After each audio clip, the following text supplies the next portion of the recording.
வணக்கம். ஜனவரி 25 முதல் 27, 2026 வரையிலான நடப்பு நிகழ்வுகளை நாம ஆழமா அலசப் போறோம். வணக்கம். நீங்க யூபிஎஸ்சி, பேங்கிங், எஸ்எஸ்சி மாதிரியான போட்டித் தேர்வுகளுக்கு தயாராகிட்டு இருந்தீங்கன்னா, இந்த உரையாடல் உங்களுக்கு ரொம்ப உதவியா இருக்கும். ஆமா, வெறும் டேட்டாவை மனப்பாடம் பண்றதை விட அது ஏன் முக்கியம், அதோட பிகர் பிக்சர் என்னன்னு புரிஞ்சுக்கிறதா முக்கியம். சரி, நேரத்தை கடத்தாம முதல் தலைப்புக்குள்ள போகலாம். பேட்டி பச்சாவோ பேட்டி படாவோ திட்டம். ஆமா, இந்த பிபிபிபி திட்டம் ஆரம்பிச்சு 11 வருஷம் ஆச்சு. முதல்ல இந்த திட்டம் பத்தி ஒரு சின்ன அறிமுகம் கொடுத்துடலாமா? கண்டிப்பா. இந்த திட்டம் ஜனவரி 22, 2015ல ஹரியானால இருக்கிற பானிபட்ல பிரதமர் மோடியால தொடங்கப்பட்டது. ஓகே. முக்கியமா இது ஒரு சென்ட்ரலி ஸ்பான்சர்ட் ஸ்கீம். எளிமையா சொன்னோம்னா இதுக்கான முழு நிதியும் மத்திய அரசு கொடுக்கும். ஆனா மாநில அரசுகள் தான் செயல்படுத்தணும். கரெக்ட். அதனால மத்திய மாநில ஒருங்கிணைப்பு ரொம்ப முக்கியம். இது மிஷன் சக்திக்கு கீழே சம்பல் அப்படிங்கிற காம்பனன்ட்ல வருது. இதோட முக்கிய நோக்கங்கள் என்ன?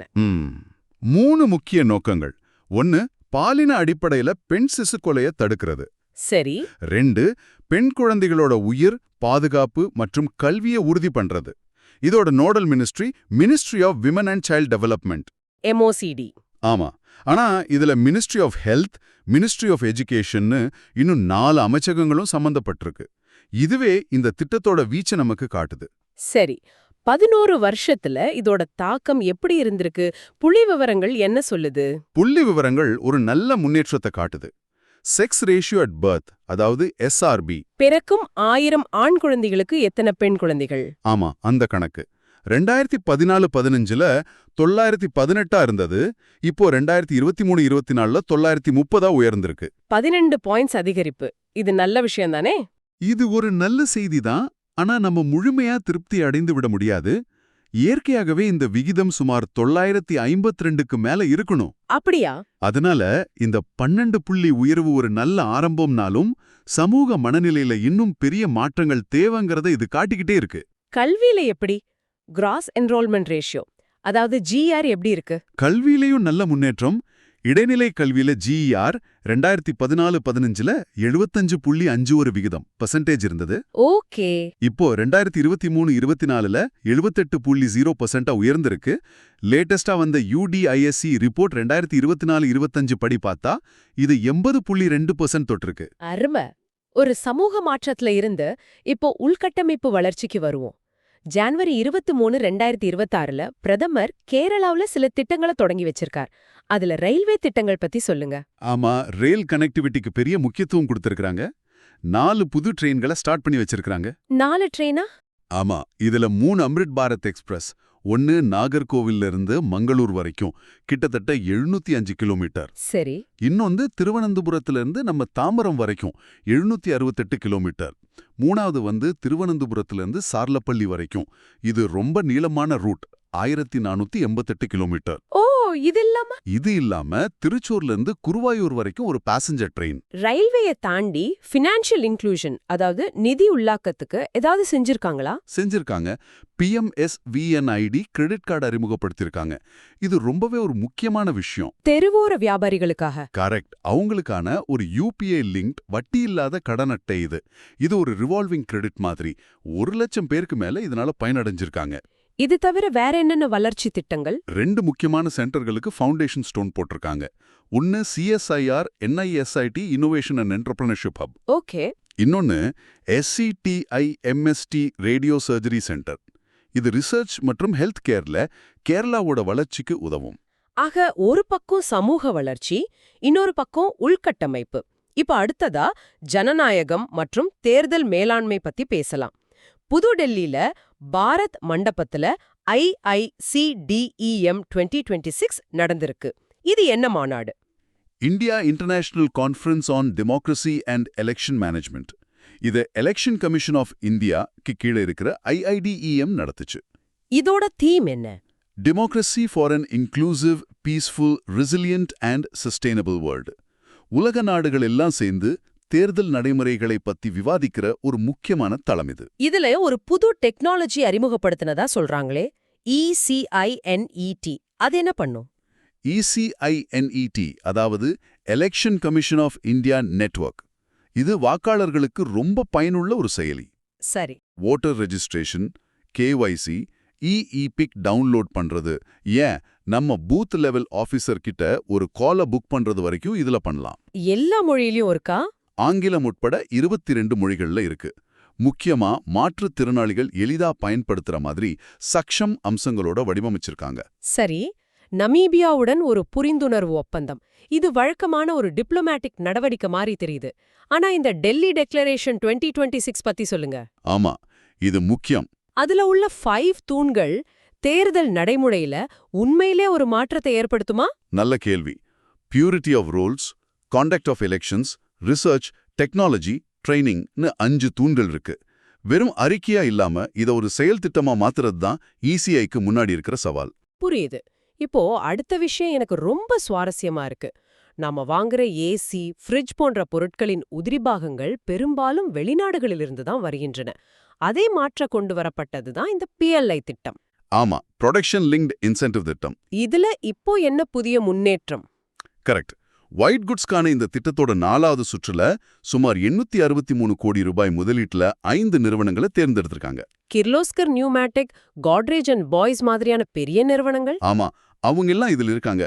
இதுல முக்கியமா நம்ம கவனிக்க வேண்டியது என்னன்னா, ஏர் கண்டிஷனர்ஸ்க்கான கம்ப்ரஸர்ஸ், காப்பர் டியூப்ஸ், அப்புறம் LED லைட்ஸ்க்கான சிப் பேக்கேஜிங். சரியா சொன்னீங்க. இந்த மாதிரி ரொம்ப முக்கியமான உதிரி பாகங்களை இந்தியாவிலேயே தயாரிக்க போறாங்க. இதுவரை இந்த பொருட்களுக்காக நாம பெரும்பாலும் சீனா, தாய்லாந்து போன்ற நாடுகளை சார்ந்திருந்தோம். ஆமா. இந்த நிலை மாறுவதுதான் PLI திட்டத்தின் உண்மையான வெற்றி. இறக்குமதியை குறைச்சு உள்நாட்டு உற்பத்தியை அதிகரிக்கிற ஒரு பெரிய முயற்சி இது. அப்போ இந்த திட்டம் இப்போ வரைக்கும் எந்த அளவுக்கு சஃபலமா இருக்கு? இதுவரைக்கும் 4 சுற்று முடிஞ்சு மொத்தம் 85 நிறுவனங்கள் தேர்வாயிருக்கு. மொத்த முதலீடு சுமார் 11,198 கோடி ரூபாய். ஓ, பெரிய தொகை. இது மூலமா 1,90,950 கோடி ரூபாய் மதிப்புள்ள உற்பத்தி உருவாகும்னு எதிர்பார்க்கப்படுது. இது மேக் இன் இந்தியா திட்டத்துக்கு ஒரு பெரிய பூஸ்ட். ஆக, மேக் இன் இந்தியா மூலமா உள்நாட்டு உற்பத்தி அதிகரிக்க ஒரு பக்கம் முயற்சிகள் நடக்குது. இன்னொரு பக்கம் அப்படி உற்பத்தி செஞ்ச பொருட்களை வேகமா கொண்டு போக உள்கட்டமைப்பு வேணும் இல்லையா? கண்டிப்பா. அங்கதான் நீர்வழி போக்குவரத்து போன்ற விஷயங்கள் முக்கியத்துவம் பெறுது. அத பத்தி தான் கொச்சியில நடந்த மாநாட்டுல விவாதிச்சிருக்கிறார்கள் போல. சரியா சொன்னீங்க. கொச்சியில 3rd inland waterways development council meeting நடந்தது. MoSPW மினிஸ்டர் சர்பானந்த சோனோவால் தலைமை தாங்கினார். ஓகே. இதுல 1,500 கோடி ரூபாய் மதிப்புள்ள திட்டங்களுக்கு அப்ரூவல் கொடுத்திருக்காங்க. முக்கியமா ஆறுகளை தூர்வார 12 ட்ரெட்ஜஸ், 20 பாண்ட்ஸ், 4 ரோபேக் ஜெட்டிஸ் எல்லாம் வாங்க போறாங்க. இந்தியாவுல மொத்தம் எத்தனை தேசிய நீர்வழிகள் இருக்கு? மொத்தம் 111 இருக்கு. அதுல 32 இப்ப பயன்பாட்டுல இருக்கு. இதை இன்னும் அதிகப்படுத்துறது தான் நோக்கம். லாஜிஸ்டிக்ஸ்ல இருந்து பாதுகாப்புக்கு வருவோம். விசாகப்பட்டினம் ரயில்வே ஸ்டேஷன்ல ASC அர்ஜுனன் ஒரு ரோபோவை அறிமுகப்படுத்தியிருக்காங்க. இது வெறும் கண்காணிப்பு ரோபோவா இல்ல வேற ஏதாவது சிறப்பம்சம் இருக்கா? இது சாதாரண ரோபோ இல்ல. இதுல AI based face recognition system, அதாவது FRS இருக்கு. ஓ, அப்போ முகத்தை அடையாளம் காணும். ஆமா, குற்றவாளிகளோட முகத்தை அடையாளம் காண முடியும். அது மட்டும் இல்லாம anti trespassing and crowd management, தீ மற்றும் புகையை கண்டுபிடிக்கிற சென்சார்கள்னு பல வசதிகள் இருக்கு. ஆங்கிலம், ஹிந்தி, தெலுங்குன்னு 3 மொழிகள்ல இது செயல்படும். மனிதர்களுக்கு பதிலா ஒரு ரோபோ பாதுகாப்பில் ஈடுபடுவது ஒரு பக்கம் ஆச்சரியமா இருந்தாலும் இன்னொரு பக்கம் இது தனிமனித சுதந்திரம், பிரைவசி குறித்த சில கேள்விகளும் எழுப்புது இல்லையா? கண்டிப்பா. இந்த தொழில்நுட்பத்தை நாம எப்படி பொறுப்புடன் பயன்படுத்துறோம் என்பதுதான் முக்கியம். பொது இடங்கள்ல பாதுகாப்பு அதிகரிக்க இது தேவைதான். ஆனா சேகரிக்கப்படுற தரவுகளை தவறா பயன்படுத்தாம இருக்கிறத உறுதி செய்யணும். பாதுகாப்புத் துறையிலேயே இன்னொரு முக்கியமான செய்தி. இந்திய ராணுவம் உள்நாட்டிலேயே ஒரு AI அமைப்பை உருவாக்குது. ஆமா, பெங்களூர் IISc கூட சேர்ந்து இதை உருவாக்குறாங்க. நவீன போர் முறைகள் இப்ப ரொம்பவே மாறிடுச்சு. டிஜிட்டல் வார்ஃபேர், இன்ஃபர்மேஷன் வார்ஃபேர், நிறைய சவால்கள் இருக்கு. சரி. இதை எதிர்கொள்ள இந்த AI அமைப்பு உதவும். இது முழுக்க முழுக்க ஆத்மநிர்பார் பாரத் திட்டத்தோட ஒரு பகுதி. பாதுகாப்பு, பொருளாதாரம்னு பார்த்தாச்சு. இப்ப கொஞ்சம் கலாச்சார பகுதிக்கு வருவோம். ராஷ்டிரபதி பவன்ல கிராண்ட் குத்தீர்னு ஒன்னு திறந்து வச்சிருக்காங்க. இது என்ன? குடியரசுத் தலைவர் திரௌபதி முர்மு இதை திறந்து வச்சாங்க. இது மினிஸ்ட்ரி ஆஃப் கல்ச்சருக்கு கீழே வர்ற கியான் பாரதம் மிஷனோட ஒரு பகுதி. இது ஒரு பொக்கிஷம்னே சொல்லலாம். அப்படியா? இதுல 2300 புத்தகங்கள் இருக்கு. அதோட முக்கியமா பனை ஓலை, மரப்பட்டை, துணியில எழுதப்பட்ட 50 அரிய கையெழுத்து பிரதிகள் இருக்கு. தமிழ், சமஸ்கிருதம், கன்னடம், பாலி, பிராகிருதம் மாதிரியான நம்ம பழமையான மொழிகள்ல இருக்கு. நம்ம நாட்டோட விஷயங்களை பார்த்தோம்.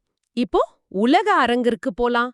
டாவோஸ்ல 56வது வேர்ல்ட் எக்கனாமிக் ஃபோரம் நடந்திருக்கு. ஆமா, அதுல இந்தியாவோட பங்கு எப்படி இருந்துச்சு? இதோட theme A Spirit of Dialogue.